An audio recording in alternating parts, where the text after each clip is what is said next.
নমস্কার বন্ধুরা, বাংলা স্টাডি চ্যানেলের পক্ষ থেকে আপনাদের জন্য একটা নতুন ভিডিও নিয়ে এসেছি। ভিডিওটি ম্যাথ সম্পর্কে আলোচনা করব।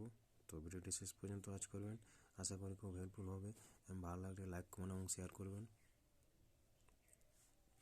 3 × 40 plus 3 × 39 plus 3 × 38 divided by 3 × 41 plus 3 × 40 minus 3 × 39। এইটা সবচেয়ে ছোটো আছে 3 × 38, তাই 3 × 38 কমন নিচ্ছি। পড়ে রয়েছে 38, 40 থেকে 38 বাদ দিলে 2, তাহলে 3 স্কোয়ার 3 × 1 প্লাস 3 1 নিচটাই হবে 3 × 39 কমন,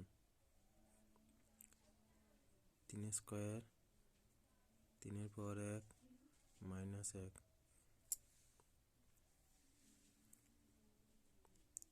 3 × 38 কমন, উপরটা পড়ে রয়েছে 3 স্কোয়ার 9 প্লাস 3 প্লাস 1, আর নিচটা হচ্ছে 3 × 39 9 প্লাস 3 মাইনাস 1। 38 39 কাটাকাটি গেলে 1 আর 3 হচ্ছে, আর এটা হচ্ছে 9 3 12 1 13, আর নিচটা হচ্ছে 11। তাহলে 1 আর 13তে গুণ করলে হচ্ছে 13, আর 11 3 গুণ করলে হচ্ছে 33। 13/33 হচ্ছে আমার অ্যান্সার।